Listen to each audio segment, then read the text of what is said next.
Mardi 7 mars 2023. Bonjour à toutes, bonjour à tous, bienvenue à Tout savoir sur votre rendez-vous hebdomadaire d'information et de sensibilisation sur des sujets liés à l'action gouvernementale, également sur des sujets d'intérêt général.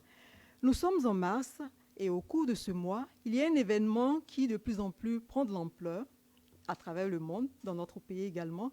Il s'agit de la Journée internationale des droits des femmes, qui est célébrée le 8 mars. Le 8 mars, ce sera demain.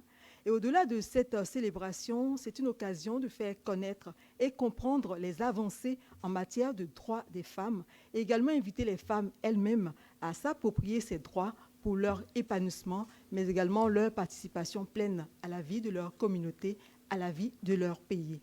Tout savoir sur les droits des femmes en Côte d'Ivoire, c'est le sujet que le Centre d'information et de communication gouvernementale a retenu ce jour pour vous entretenir. Et nous recevons aujourd'hui une dame pour parler des droits des femmes. Notre experte nous vient du ministère de la Femme, de la Famille et de l'Enfant. Elle y est directrice du genre et de l'équité, Madame Florence Tano. Bonjour Madame la directrice. Merci d'avoir accepté l'invitation du Centre d'information et de communication gouvernementale pour nous entretenir justement sur les efforts du gouvernement, sur les avancées en matière de droits des femmes en Côte d'Ivoire. Sans plus tarder, je vais donc vous inviter à ce pupitre-là pour nous faire entrer dans le vif du sujet en nous livrant déjà votre propos liminaire avant bien entendu les échanges que certainement nos journalistes ici en salle, mais également tous ceux qui nous suivent derrière leurs ordinateurs, les écrans, tous ceux qui nous attendent également sur cette thématique. Madame la directrice, le pupitre est à vous.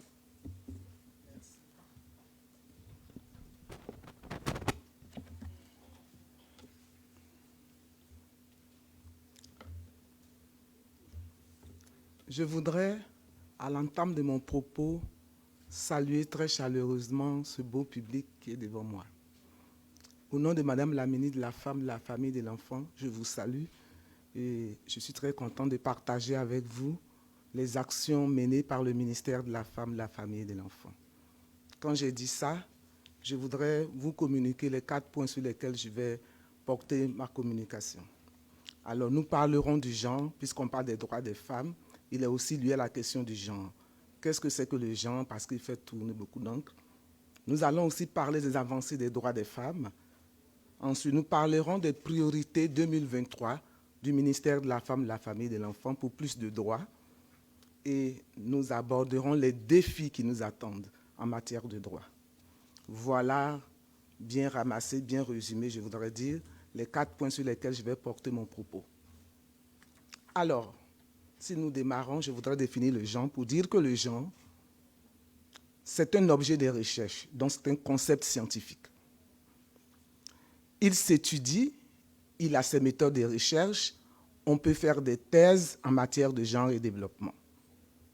Il faut donc savoir que c'est un concept carrément scientifique. Il peut être galvaudé, mais il faut qu'on retienne que c'est un concept scientifique. C'est aussi un construit social. Un construit social parce que le genre, justement, selon les contextes, on nous fait jouer des rôles. Soit vous êtes un homme, soit vous êtes une femme, il y a des rôles qui vous sont dédiés. Donc le genre est un construit social. L'autre chose que je m'en vais dire, le genre, c'est un outil de travail. Il permet donc de planifier un projet, de conduire une gouvernance sensible genre. Vous voyez donc 3 dimensions du genre. Alors, tout en poursuivant mon plan, je vais résumer la question du genre pour dire que le genre fait partie de notre quotidien. Dans cette salle où nous sommes, la question du genre est très évidente. Si je regarde tous les caméramans, il n'y a pas de femmes caméraman. C'est une question de genre. Si je regarde le beau public, il y a plus d'hommes que de femmes. Ça pose un problème de genre. Est-ce que je peux conclure que dans la communication, il n'y a pas de femmes? Non. Ça veut dire qu'il faut que je conduise une étude pour bien voir les données chiffrées, statistiques, qui vont attester la question du genre. Alors, donc, le genre, il s'observe dans notre milieu quotidien. Quand je définis le genre, je vais donc passer aux avancées, comme je l'ai annoncé tantôt dans mon plan.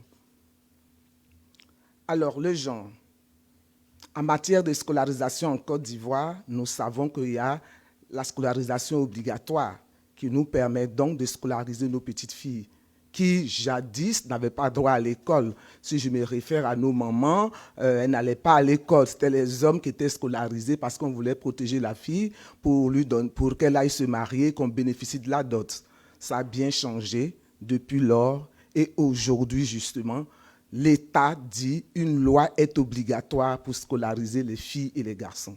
Les gagnantes, ce sont les petites filles de 6 à 16 ans. Alors, quand je finis avec la scolarisation, je peux parler du Code civil qui a trait au mariage. Aujourd'hui, vous savez bien qu'on ne parle plus de chef de famille. On parle d'une chefferie conjointe de l'homme et de la femme dans le foyer. On a donc amélioré le statut de la femme dans le couple. Ils sont mariés, c'est vrai, mais ils assument tous les deux le rôle de chef de famille. Et aujourd'hui, on parle donc d'autorité parentale.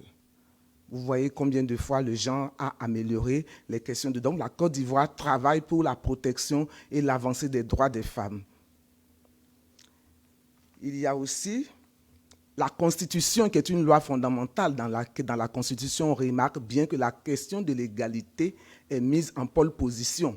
On parle d'égalité et ça nous conduit tout droit à la représentativité des femmes dans le poste élu. Du coup, le Code électoral s'appuie sur cela pour dire, en application de cette loi fondamentale, il faut parler de 30% de représentativité des femmes dans les postes élus. Ça, c'est une grande avancée et les femmes en sont fières. Quel résultat ça a donné, on verra bien. Après la Constitution, nous avons le Code pénal. Le Code pénal qui criminalise le viol. Vous êtes des journalistes, je suis sûr que vous savez que le viol a rempli notre pays. On en parle souvent, on en rencontre à tout bout de chemin. Mais l'État de Côte d'Ivoire a statué pour dire qu'aujourd'hui, le viol est criminalisé et vous pouvez être puni de 3 ans à 20 ans de prison. D'accord? Mais si le viol est porté sur une petite fille, et qu'il y a une infirmité qui est causée par le viol, ou même si la mort s'ensuit, vous faites une prison à vie. Et c'est la loi du Code pénal numéro 2019-574 qui le dit à l'article 418. D'ailleurs, si je reste dans le Code pénal, on peut toujours dire que tout harcèlement en milieu professionnel, en milieu familial, en milieu scolaire est puni toujours par la loi du Code pénal. Vous tombez sur le coup du Code pénal. Et c'est bien clair. Alors, il est important que nos filles sachent, nos filles soient informées pour brandir cette loi, pour dénoncer tous ceux qui les harcèlent, soit en milieu professionnel, soit en milieu familial, soit en milieu scolaire. Bien sûr, j'ai parlé du code électoral où on parle de 30% sur les listes électorales. Aujourd'hui, un parti politique devra mettre 30% de femmes sur sa liste ou sur la liste de ses candidats à présenter. Et les femmes doivent être vigilantes pour ne pas simplement être dans les partis politiques pour applaudir ou animer, mais surtout pour être présentes là où on décide. Et c'est les partis politiques à la tête qu'on décide. Et d'ailleurs, l'État de Côte d'Ivoire dit la liste qu'on présente pour les élections doit être une liste zébrée.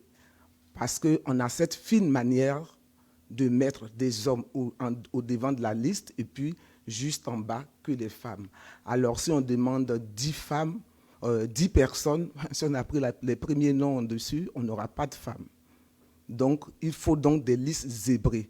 C'est important que nous le communiquions et votre tribune donne l'occasion justement d'informer la nation ivoirienne.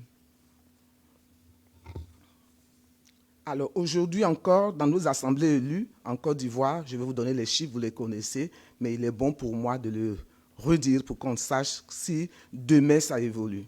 Alors on a seulement 16 femmes maires sur 201. On a 32 femmes députées sur 250. Et dans le poste de décision, je m'avais vous cité quelques chiffres. 7 femmes, bien sûr, dans le gouvernement, on a 32 ministres, 7 femmes. Mais je vais vous rappeler qu'en 1975, déjà sous Jeanne Gervais, ministre de la Femme. On disait à l'époque ministre de la Condition féminine. On avait 31 ministres sous Houphouët-Boigny et il y avait une seule femme. Aujourd'hui, on a 32 femmes, on a 7 ministres. Vous pouvez faire le calcul, comment ça avance, la question de l'égalité. Au titre des magistrats, qui sont aussi des postes nominatifs, quand j'ai fini de parler de postes électifs, on a 184 femmes magistrates sur 508. Et pourtant, il y a 592 postes à pourvoir. Les directeurs de sociétés d'État, nous avons 7 femmes sur 74 postes et 81 postes de directeurs à pourvoir. J'ai insisté sur cette partie parce que la question de l'inégalité aussi se fait sentir là au niveau des postes de responsabilité et des postes élus, même si de façon générale, les femmes sont protégées par rapport à la scolarisation, par rapport à la grossesse, par rapport au harcèlement, beaucoup est fait. Si je continue les chiffres, il y a 2 districts autonomes, et comme vous le savez, les 2 districts autonomes sont occupés par des hommes. J'aborde maintenant la question du classement de la Côte d'Ivoire en matière de genre. Nous occupons la 25e place derrière le Sénégal, derrière le Nigeria, derrière le Gabon, selon le Gender Parity Score de l'Institut américain McKinsey 2019. Et pourtant, notre pays a 40% de financement au niveau de l'UEMOA. Nous pesons lourd. Qu'est-ce qui fait la différence? Si j'aborde la question de la pauvreté, je voulais d'abord continuer sur le classement de la Côte d'Ivoire. Alors, c'est le premier chiffre que je vous ai donné tantôt. Maintenant, je m'en vais vous dire qu'en 2019, donc, une organisation McKinsey, en 2019, a classé la Côte d'Ivoire comme 53e pays sur 162. Pour vous dire qu'il y a du chemin à faire encore en matière de genre, pour que les femmes arrivent à des postes de décision et à des postes électifs. En 2015 déjà, toujours par rapport au classement, on était à la 46e place sur 54. Est-ce que ça évolue? On pourra toujours chercher les réponses. J'aborde maintenant, après ces chiffres, j'aborde la question du Code du travail qui protège la femme.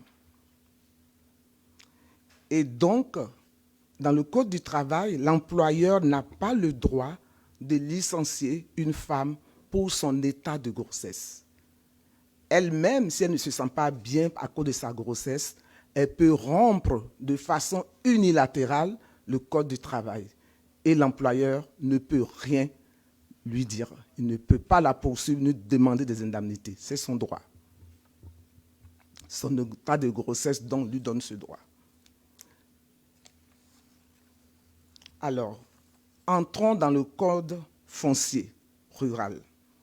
Et l'État de Côte d'Ivoire dit « Hommes et femmes ont un accès égal, un contrôle et l'accès égal du foncier rural. » Donc, ils peuvent bénéficier et jouir de la terre. C'est donc faux, c'est donc anormal que dans le milieu traditionnel, on puisse dire « la femme n'hérite pas la terre ». La femme n'hérite pas de la terre en Côte d'Ivoire. Non, la loi dit autre chose. Et c'est ce qui est vrai, ce qui doit être exécuté. Quand j'ai dit les avancées, vous avez bien vu que c'est en dents de scie. Il y a des endroits où nous sommes bien placés par rapport à la protection de la femme, par rapport au viol, par rapport au harcèlement et un tout petit peu en bas par rapport aux postes électifs et aux postes nominatifs. Donc, il y a du travail à faire. Si j'aborde donc nos priorités 2023, comme je l'ai annoncé, ils s'articulent autour du développement du leadership des femmes. C'est important pour nous, au ministère de la Femme, de la Famille et de l'Enfant, que les femmes exercent un leadership, mais pas n'importe quel leadership. Un leadership impactant, un leadership de service. Je veux que ce soit dit et que ce soit écrit pour que tout le monde comprenne le choix que l'État de Côte d'Ivoire a fait en matière de leadership. Leadership d'impact, leadership de service. Donc, plusieurs formations donc, sont prévues, surtout que nous sommes en année électorale. L'autre défi, ou du moins l'autre priorité, c'est d'augmenter le nombre de femmes dans les assemblées élues. Donc, nos formations vont concerner des formations de leadership, des formations de prise de parole, des formations de développement personnel, des formations en stratégie politique, pour que, une fois pour toutes, les femmes soient outillées pour aller dans l'arène politique aux côtés des hommes, ou du moins en face des hommes. Et nous préparons aussi, par rapport à la formation des femmes candidates, le ministère de la Femme, de la Famille, de l'Enfant, qui est conduit par la ministre Nassénéba Touré, prépare une nouvelle race de femmes politiques.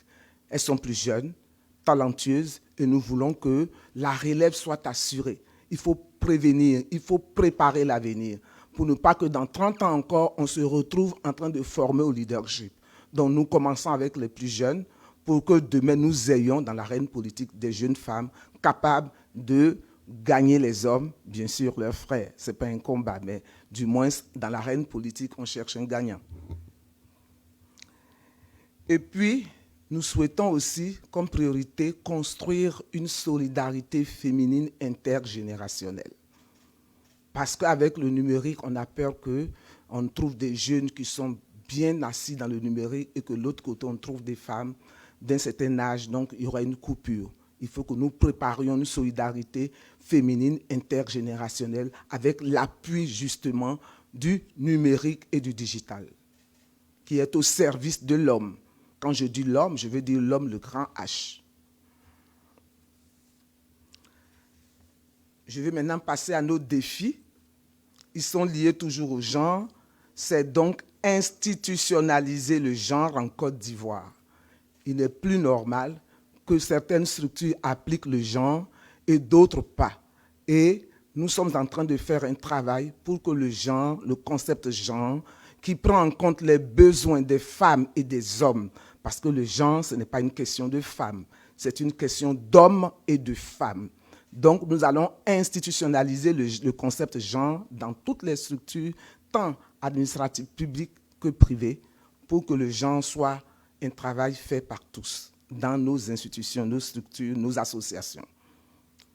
Ça, c'est le premier point. Le deuxième point, en termes de défis, c'est de réaliser la budgétisation sensible genre.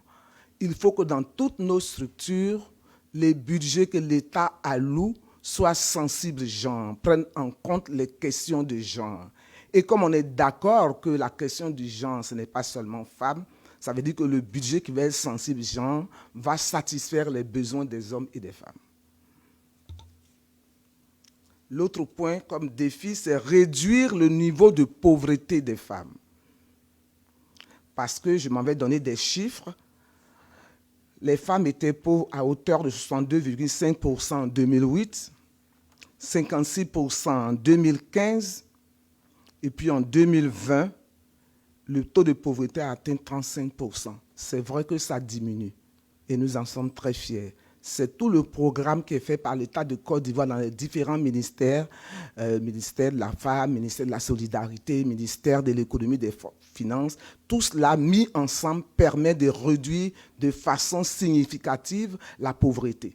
Donc, même si les femmes ne sont pas des postes électifs, ne sont pas dans des postes de décision, on peut remarquer la résilience des femmes ivoiriennes. On peut remarquer leur travail, on peut remarquer leur engagement, on peut regarder leur motivation à participer à égale distance avec les hommes pour le développement de la Côte d'Ivoire. Donc, le taux de pauvreté diminue. Je peux par exemple vous noter qu'on voudrait donc que le taux de pauvreté atteigne 20%. Voilà notre objectif. L'autre point, c'est l'analphabétisme. Il n'est plus normal qu'à l'ère du numérique, on a encore un fort taux d'analphabétisme, surtout au niveau des femmes, ces éducatrices, ces mères de famille, celles qui nous portent, qui nous éduquent. Et donc, les femmes les femmes alphabétisées atteignent 43%. On n'est pas encore à 50%. Nous voulons donc atteindre la barre de 50%. Et les hommes alphabétisés atteignent 54%. Vous voyez que l'écart est bien net. Et pour nous, nos institutions d'éducation féminine nous permettent, sur tout le territoire, d'alphabétiser les femmes, de les former, de leur donner des compétences pour que demain, elles soient alphabétisées. Et c'est notre objectif.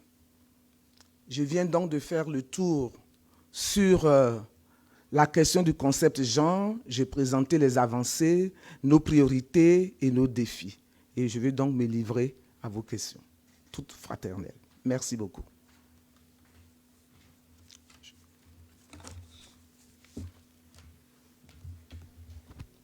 Merci, Madame la directrice. Je rappelle que vous êtes directrice du genre et de l'équité au ministère de la Femme, de la Famille et de l'Enfant, Madame Florence Tano. Et à l'instant, elle venait de nous donner les premières informations sur notre thématique du jour, à savoir le droit des femmes en Côte d'Ivoire. Mais comme elle a dit, elle nous a également parlé de la notion de genre. Nous sommes revenus sur les avancées en matière de droits des femmes en Côte d'Ivoire.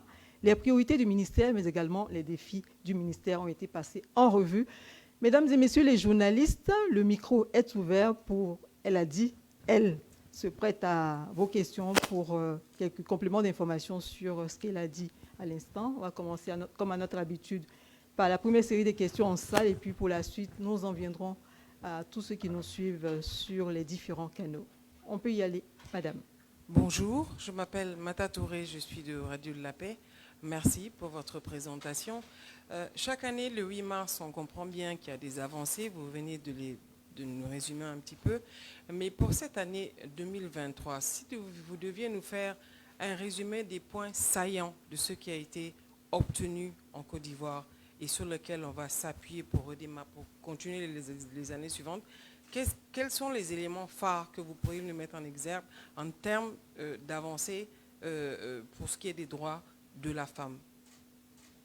Merci. Juste à côté.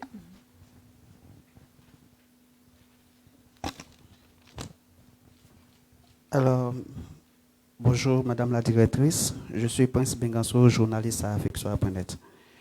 Ma question est relative à la formation des jeunes filles dans l'arène politique. Alors, je souhaiterais que vous reveniez en long et en large sur ce projet que vous voulez mettre en place. Merci. Merci. Troisième et dernier intervenant pour cette série. Bonsoir Madame la directrice, je suis Zéphirin Goya du journal Le Mandat. Alors ma question est relative à la représentativité de la femme au niveau des postes élus. La loi dit que 30% est consacré à la femme. Quel est le point de la situation et qu'est-ce qui est fait au niveau de votre département pour que ce taux-là soit respecté? Merci. Merci. Nous avons nos trois intervenants, chacun avec une question précise. Nous allons inviter Madame la directrice à ce pupitre pour prendre en charge ces questions. Madame la directrice, cette fois-ci, vous allez rester au pupitre jusqu'à la fin des échanges.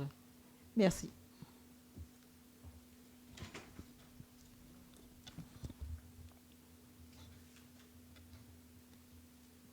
Je vais commencer par la question qui concerne les jeunes filles que nous voulons préparer pour l'arène politique. Alors, cette année, nous avons un programme très alléchant que nous appelons, c'est un projet d'ailleurs, un projet qui va durer 3 ans jusqu'en 2025. Alors, il s'appelle Leadership des femmes et gouvernance politique. Leadership des femmes et gouvernance politique. Nous allons donc installer un site sur lequel les femmes de tous bords vont venir s'inscrire. Peu importe votre parti politique, peu importe votre ethnie, peu importe votre niveau intellectuel. Parce qu'on sait que le leadership de foi aussi, il est inné. ce n'est pas seulement intellectuel. On a dans nos milieux traditionnels des femmes à grande valeur de leadership et qui peuvent diriger. Nous allons les révéler pendant ce programme. Alors donc le site, 150 femmes vont donc s'inscrire pour que nous les formions. La formation va durer 6 mois. Vous voyez que ce n'est pas une formation, un atelier pour que 3 jours après, chacun aille faire ce qu'il a à faire. C'est une formation, un projet qui va durer 6 mois. Jusqu'en août, je crois, nous terminons. Alors, ce projet va faire venir des Canadiens parce qu'ils sont reconnus en matière de leadership, des femmes. Des Rwandais viendront partager leur expérience, mais les Canadiens sont retenus pour faire des formations, participer au programme de formation. Je vous donnais tantôt les programmes. Il y a un programme sur le leadership féminin qui est différent du leadership des hommes parce que nous n'avons pas tous les hormones pareils, nous n'avons pas la même façon de réagir.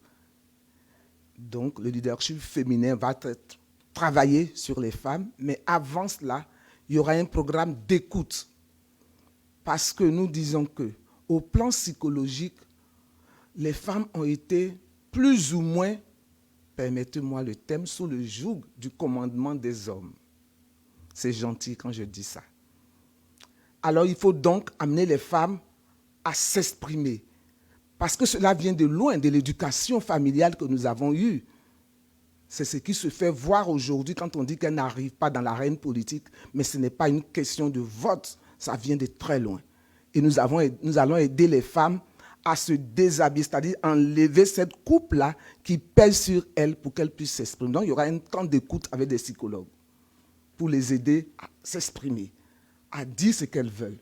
Parce qu'il y a des femmes qui ne peuvent même pas oser dire ce qu'elles veulent, qui ne peuvent même pas se taper la poitrine. On a beaucoup d'exemples.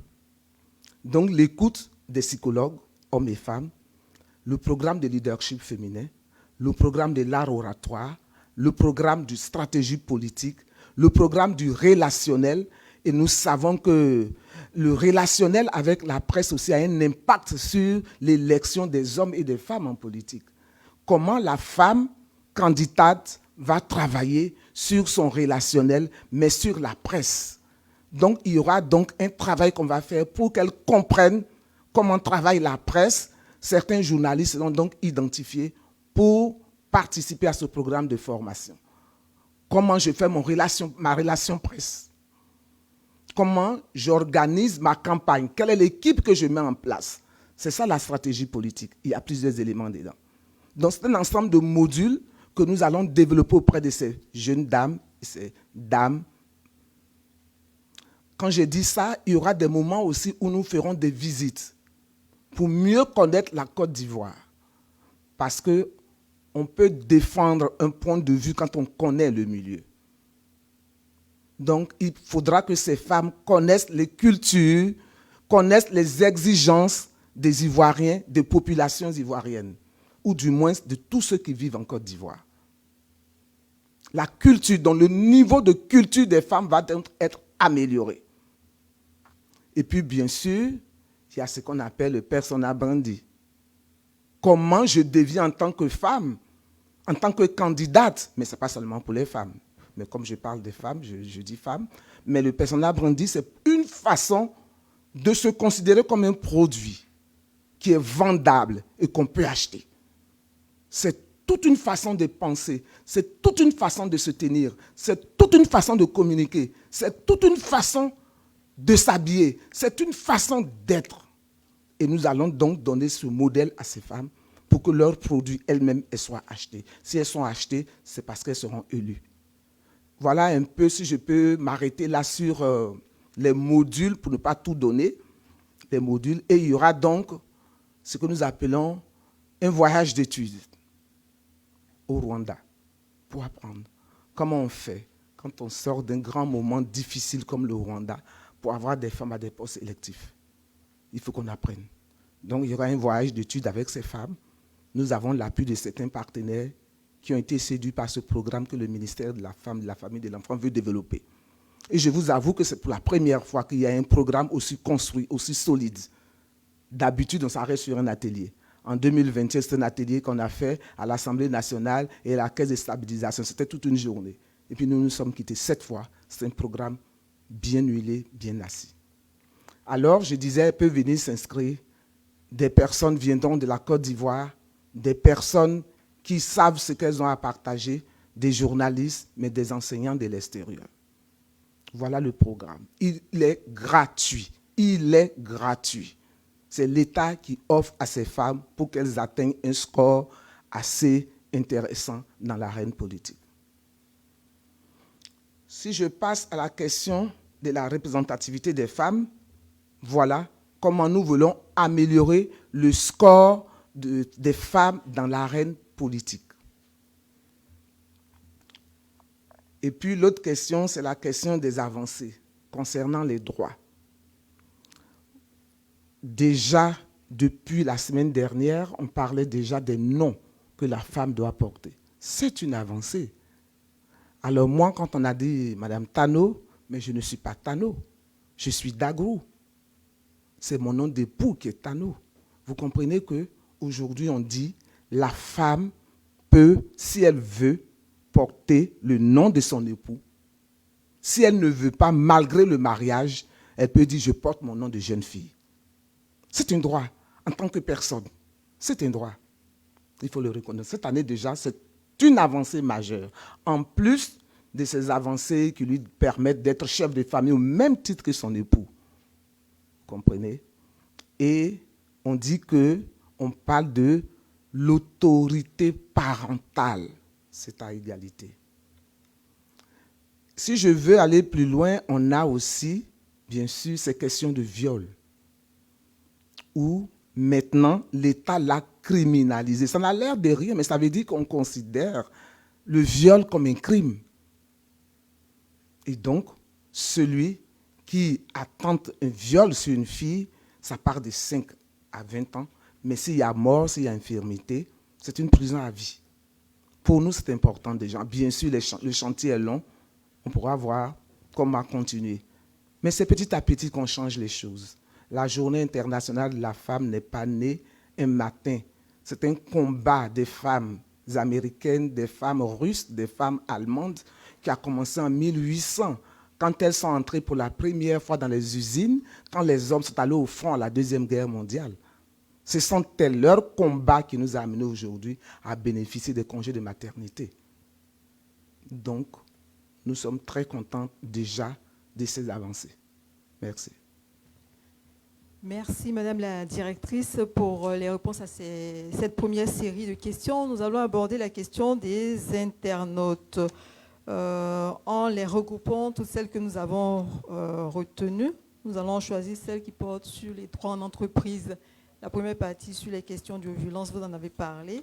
Nous avons enregistré énormément de questions sur les droits des femmes en entreprise, notamment les droits des femmes enceintes, en entreprise formelle comme informelle.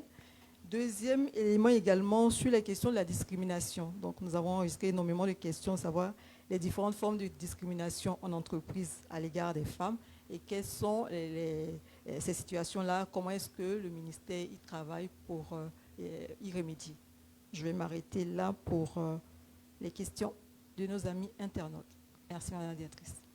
Alors, pour les droits des femmes enceintes dans les entreprises, comme je le disais tantôt, l'État a voté cette loi dans le Code du travail pour que les femmes soient protégées en milieu professionnel. La différence fondamentale qu'il y a, à part le sexe, c'est que la femme porte un bébé. Et il faut considérer que le bébé que toute femme porte est donc un futur citoyen de notre nation. Du coup, cette femme qui porte un bébé a droit à une protection. De tous d'ailleurs. Tant dans les écrits que dans le regard, que dans les contacts. Elle a droit à la protection. Et en milieu professionnel, on sait que l'employeur s'intéresse au gain. Alors nous disons, malgré le gain, il devra faire attention à une femme qui porte un bébé dans son entreprise. Il n'a pas le droit de la licencier pour dire que tu es trop lente, à cause de ta grossesse, ta production maintenant a diminué. Non. S'il le fait, il peut être poursuivi par la loi du Code pénal. 2019-514 de la loi 418. il tombe sur ce coup. Mais la femme également enceinte dans une entreprise peut décider d'arrêter de travailler parce qu'elle ne se sent pas bien. Si la grossesse est médicalement prouvée, tout à fait libre, et son employeur ne peut point la poursuivre, ni demander, elle ne peut même pas demander un préavis, le monsieur ne peut pas demander des indemnités pour rupture unilatérale du contrat de travail. Voilà comment, dans notre nation, la femme enceinte est protégée en entreprise. Justement, aussi en entreprise, si elle est enceinte, à un moment donné, elle devra aller en congé. 6 semaines avant, 8 semaines après. C'est tout bénéfice, c'est tout donné. Elle part.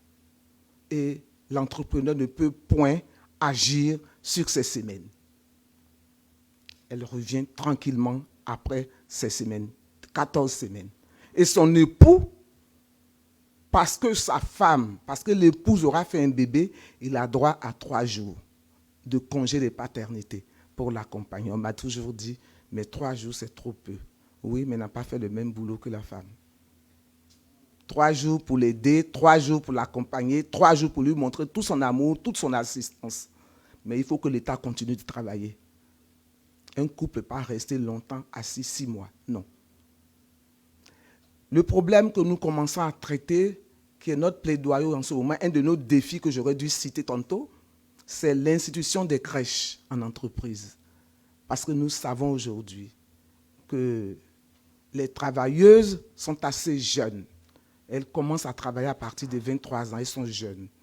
Elles vont donc se marier, elles vont faire des enfants. Pour leur autonomisation, pour leur leadership, pour leur développement personnel, pour leur impact dans le développement, elles ont besoin d'avoir un encadrement sécurisé de leurs enfants. Ils sont nombreux, ces enfants, sur les réseaux que nous avons vus. On a enlevé mon enfant de 2 ans. Comment les mères sont traumatisées, les pères sont troublés, la famille est complètement déroutée parce qu'un enfant qui vient de naître, 2 ans, 2 mois, il est parti avec la nounou. Pourquoi? Parce que l'encadrement des enfants de nos maisons, de nos familles, n'est pas sécurisé. Il n'y a pas assez de crèches publiques. Et c'est le plaidoyer que la ministre Nasseneba Touré commence à faire pour qu'il y ait plus de crèches publiques parce que les crèches privées sont chères.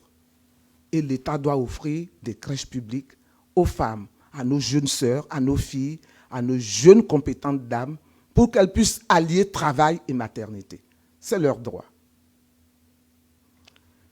Il y a une autre question, c'est la question de la discrimination en milieu professionnel et d'abord salarial. J'ai eu il y a 2 semaines l'exemple d'une entreprise de communication que je ne citerai pas. Et la jeune communicatrice de cette maison est venue me voir pour l'interview de la GIF 2023. Et je disais, mais dans votre entreprise de communication, dans votre maison de communication, il y a beaucoup de femmes.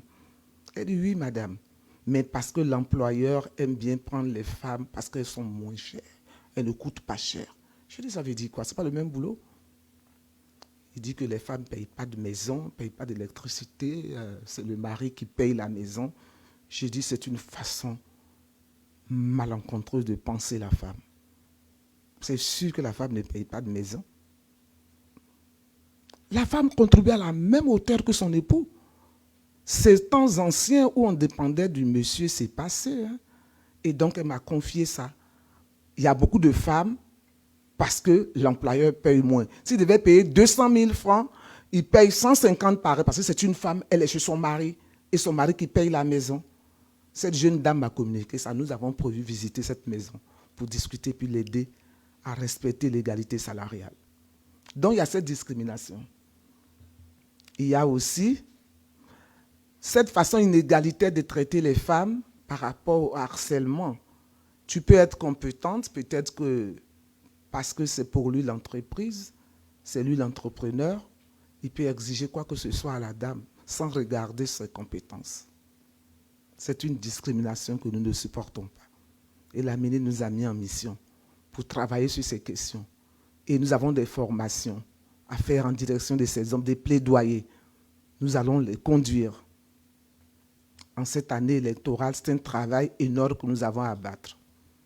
Voilà quelques exemples que je peux citer pour illustrer cette discrimination au plan professionnel.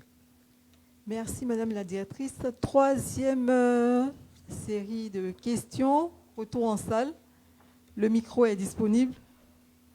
Je rappelle que ce sera la dernière en salle. Donc, la dame a demandé le micro. Oui, c'est toujours moi, Mata Touré, Radio de la Paix. Peut-être qu'on aurait dû commencer par là.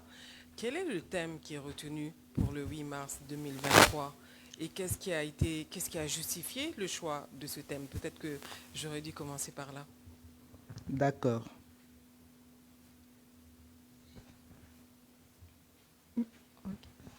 Oui, vous pouvez y aller. Ange Martial Ouradé, journaliste Fraternité Matin, pour rejoindre ma consoeur de la radio de la Paix. Je crois que le thème de cette année est en lien avec la technologie. Alors, qu'est-ce qui est fait dans ce sens pour que les femmes soient beaucoup plus outillées dans le domaine de la technologie et qu'elles se prennent en charge? Merci beaucoup. Une autre intervention en salle. Plus d'interventions. Merci. Madame la directrice, deux questions en salle. Alors, le thème en Côte d'Ivoire, c'est innovation technologique et digitale, levier pour un développement économique et social des femmes en Côte d'Ivoire. Nous avons pris ce thème parce que nous savons qu'aujourd'hui, nous sommes à l'ère du numérique. Ça se sait, ça se voit, ça se vit. On a quitté l'ère de la cueillette dans l'ancien temps depuis très longtemps. Nous sommes passés par la mécanisation, les machines dans nos champs, la mécanisation. Aujourd'hui, on est à l'ère du numérique. C'est un grand bond. Et si la machine était chère à acquérir, le numérique nous montre le contraire. Je peux l'avoir au coin de la rue. Mon smartphone, je l'ai, je peux tout faire. Je peux être vu depuis Abidjan, je peux être vu à New York, en Chine. Ça veut dire qu'avec le numérique, nous entrons dans l'ère de la visibilité. Pas n'importe quelle visibilité. C'est important que j'insiste dessus. Être visible parce que j'ai des compétences à prouver. Être visible parce que j'ai quelque chose à donner à mon prochain. Être visible parce que justement, j'innove. Et le développement économique et social, si je vends des aubergines, comme en Côte d'Ivoire, nos femmes ont réussi à transformer nos produits locaux. On disait, oui, les produits sont bons, mais l'emballage n'est pas parfait. Aujourd'hui, si vous allez en face de la mosquée, vers la chambre de l'agriculture, il y a la maison des produits agricoles qui sont là. Vous verrez ce que ces femmes réalisent avec les produits locaux. L'emballage est parfait. Les produits sont bien conditionnés. Ensuite, ils sont excellents. Tous nos produits sont présentés, même à l'extérieur. Du coup, nous disons, ce merveilleux travail qui est fait dans les pays doit être visible partout. Visible partout pour que les partenaires viennent à elles.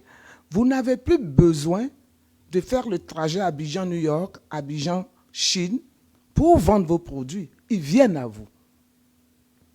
Ils vous appellent. Vous n'avez plus besoin à minuit, si vous avez faim, s'il y a un malade, si vous n'avez pas de voiture, de dire c'est grave, on va attendre demain matin. Vous pouvez appeler un taxi parce que le numérique nous le permet. Il facilite notre vie, beaucoup de facilité, beaucoup de visibilité, des compétences vues de par le monde entier.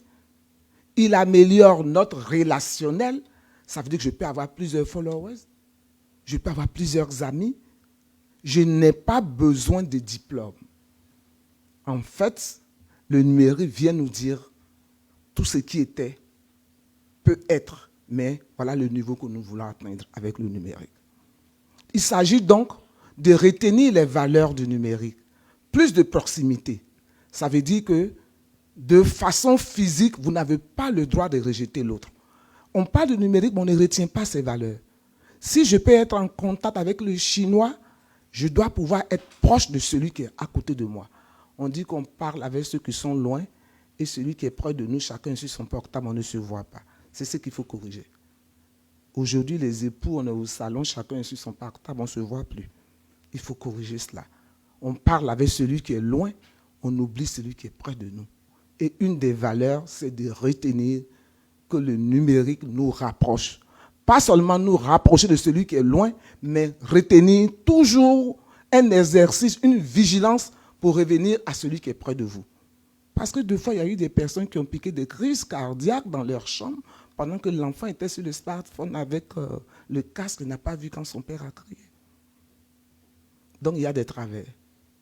S'il nous permet de commercialiser nos produits, nos compétences, de faire des formations, de se projeter, de monter des entreprises, c'est un levier économique et social. Tout à fait. Et les personnes les plus vulnérables dans notre nation, ce sont les femmes. Et le ministère de la Femme, de la Famille, de l'Enfant a voulu mettre ce thème pour motiver les femmes parce que n'oublions pas qu'il y a une fracture numérique entre les hommes et nous. Ils sont beaucoup plus engagés. Donc nous allons booster les femmes à entrer dans l'ère du numérique, même si elles y sont. Mais notre devoir, c'est de le booster. Et nous avons des structures pour le faire. Nos institutions d'éducation féminine et de formation contribuent à cela avec l'appui des partenaires. Nous formons des femmes à la professionnalisation. Nous les formons au numérique. Donc notre thème, c'est vraiment pour vulgariser auprès de toute la nation. On m'a demandé donc comment les outiller. Je crois que j'ai répondu aux 2 questions en même temps. Les outils, on a des structures. Mais dans le cadre de la GIF, un grand salon du numérique et du digital va être organisé. Et nous voulons vous inviter tous. D'ailleurs, vos organes auront des invitations pour participer. Ce salon du numérique et du digital va nous permettre de faire du coaching auprès de ceux qui ne savent pas encore travailler sur le numérique. Il va nous permettre de faire des formations. Il va nous permettre de faire d'exposer les produits du digital et du numérique. On va les voir. Ils vont expliquer. Nous permet de faire des formations, comme je l'ai dit tantôt, et puis d'avoir des panels sur cette thématique-là. Ce sera un grand moment d'échange, ce salon, et la ministre souhaite que toute la population y soit. Ce sera donc à Yopougon, dans la grande commune de Yopougon, le 30 mars, puisque le 8 mars, c'est demain, et les Nations Unies ont souhaité que toutes les nations aillent à l'ONU pour le bilan des droits des femmes qui se fera le 8 mars. Donc, c'est un peu en arrière que nous allons fêter pour le 30 mars. On me parle souvent de pagne parce qu'on dit, je ne veux pas que la question vienne de vous, je vais remonter dessus rapidement. On parle de femmes, de pagne quand on fait le 8 mars et on nous accuse, ministère de la Femme. Je voudrais dire ici tout net que le pagne est un symbole de l'Afrique. On est dans le pagne. On repart de l'au-delà. On repart dans l'au-delà avec le pagne. Quand il y a des fêtes, on porte le pagne. C'est notre cri de ralliement, le pagne. Comme ailleurs en Europe, les femmes, les hommes, quand il y a une cérémonie, quand ils appartiennent à la même congrégation, ils ont des pins. Le nôtre, c'est le pagne.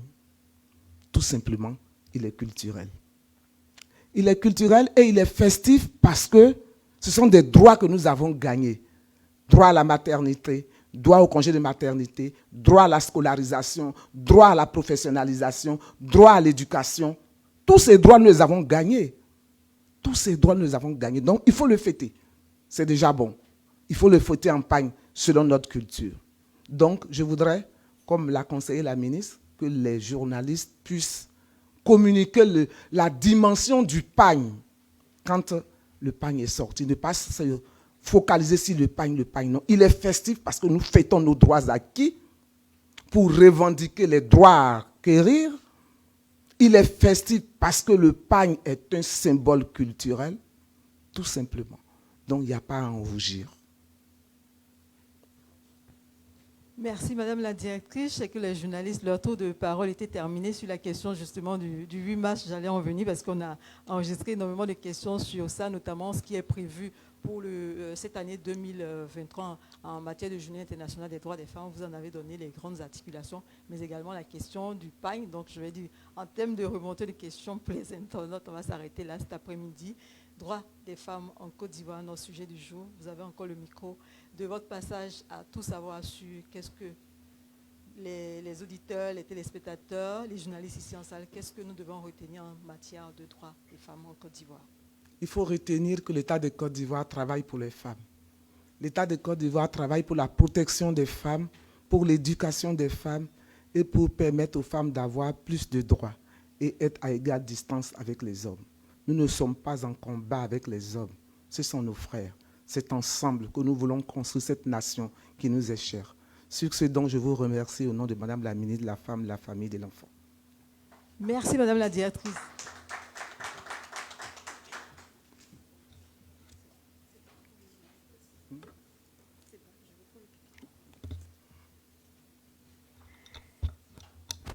Tout savoir sur les droits des femmes en Côte d'Ivoire. Je comprends l'assistante qui a applaudi tout à l'heure Madame la directrice quand elle a fini son message de fin parce que les exercices étaient bien, donc c'est tout naturel que les applaudissements en viennent. Merci en tout cas Madame la directrice de nous avoir partagé les avancées en matière des droits des femmes en Côte d'Ivoire, mais également les priorités du ministère, toujours dans le domaine, et également les défis. Mesdames et messieurs les internautes, chers amis de la presse, merci d'avoir été des nôtres cet après-midi pour cette thématique en prélude au 8 mars. Mais le 8 mars, c'est tout le mois. Les femmes, les droits des femmes, c'est tout le mois de mars, c'est toute l'année, c'est pour toute la vie. Merci de passer le message autour de vous. Merci d'avoir été des nôtres. Rendez-vous certainement le mardi prochain pour une autre thématique à tout savoir sur.